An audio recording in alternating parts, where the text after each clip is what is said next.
What type of weapons did the US leave behind in Afghanistan? It was an unceremonious exit, to say the least. An image of the last US soldier leaving Afghanistan, marking the end to America's 20-year war.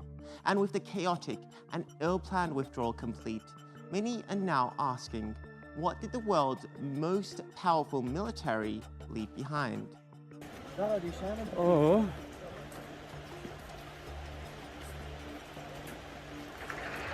All right.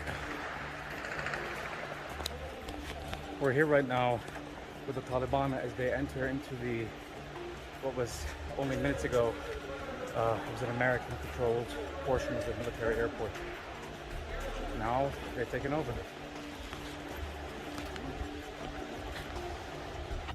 Here's one of the A-29s. There's an MD-530 over here. It seems the Taliban has received a much-needed upgrade.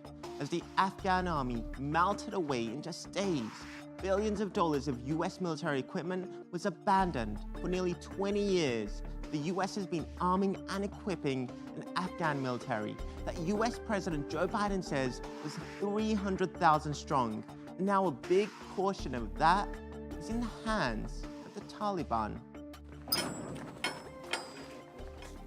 Many of these boxes supplied by the Americans hadn't even been opened before the Taliban got hold of them.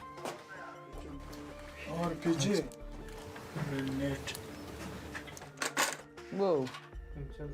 Data on the US Defense Department shows that from 2003 to 2016, the US provided the Afghan National Army with nearly 76,000 vehicles, 208 aircraft, and 600,000 weapons. Out of those weapons, we're talking about more than 350,000 rifles, nearly 65,000 machine guns, and almost 10,000 RPGs. The vehicles included everything from light and heavy armored trucks, Humvees, and armored personnel carriers. When it came to aircraft, the US supplied helicopters, cargo and light attack planes, and surveillance jets, everything a modern Air Force needs. The Taliban now has US military hardware that many American allies don't even have. Black Hawks were not given to the Taliban.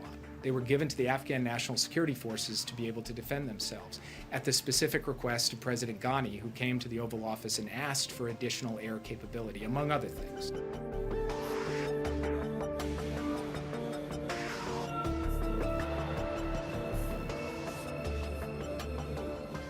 According to a US congressional watchdog in Afghanistan that has tracked the war since 2008, approximately $144.98 billion has been appropriated for Afghanistan relief and reconstruction since 2002. About $83 billion, nearly 60% of that total, went to developing and sustaining its army and police force. The actual equipment they were given amounted to about $24 billion. And in 2018 alone, Afghanistan was the top recipient of US foreign aid at nearly $6 billion. But despite all that firepower, the Afghan army failed. And the biggest beneficiary of that failure has been the Taliban, not in just a moral sense, but that they actually absorbed much of those weapons. But the threat doesn't end there. Although the US says it disabled most of the equipment, analysts warn that several countries, including Russia and China, who were betting on the Taliban's success, could get access to that hardware.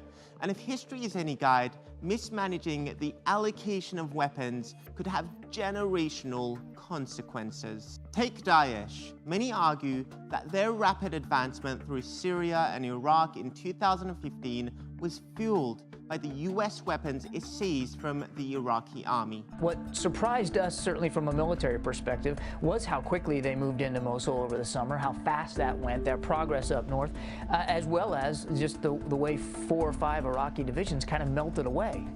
It was a strategic and symbolic defeat, both for Iraq's government and for the United States, which had spent billions of dollars training the Iraqi army and had withdrawn its own troops some 2.5 years earlier.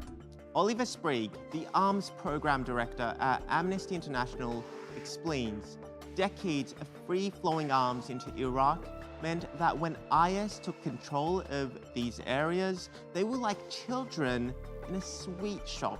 But most ironically, during the Soviet invasion of Afghanistan in 1979, the US began arming Afghan fighters.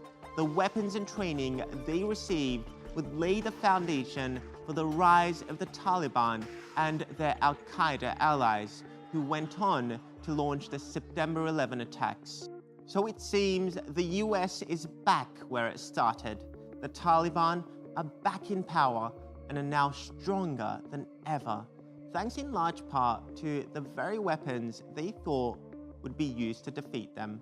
And only time will tell what type of blowback this will lead to.